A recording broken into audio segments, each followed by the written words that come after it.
Python Math. Python offers the math model to carry out different mathematics like trigonometry, logarithms, probability, and statistics. So there are some simple built-in Python function or math functions. So we can do something like mean, minimum, and maximum. So if we say mean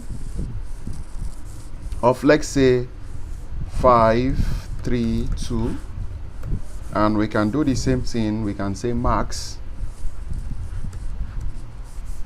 of this. So let's run this, and you can see the minimum is 2 and the maximum is 5. Another built-in Python function is the absolute. So if we say print absolute, so absolute turns a negative number to the positive value of it. So absolute of minus 55 is going to be what? 56, sorry, 55, not 56, not 55. Also, you can get the power of a number. So by using power, then let's say 2 raised to power 4. So let's save that and let's run it to see. And that's 16. That's 2 times 2 times 2 times 2. But also, there are some other Python functions that you cannot use directly because they are not built in. Instead, we have to import them using the math module. So we have to import the math module. Okay. And now that we've imported the math module, we can then use it. So the first one is we can get the value of pi. So let me comment these first ones out. So print math.py.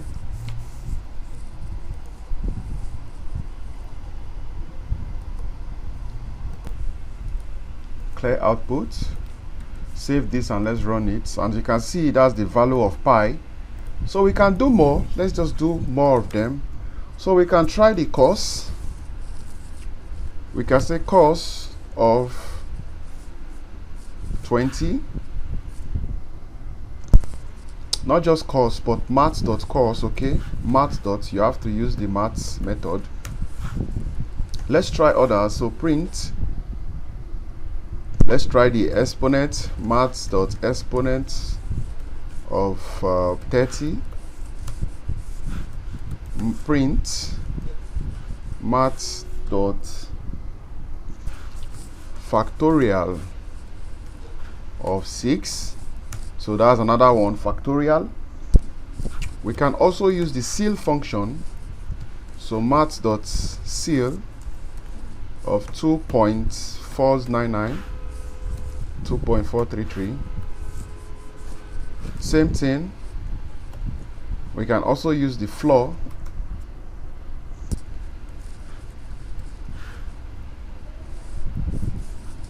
This one could be 7,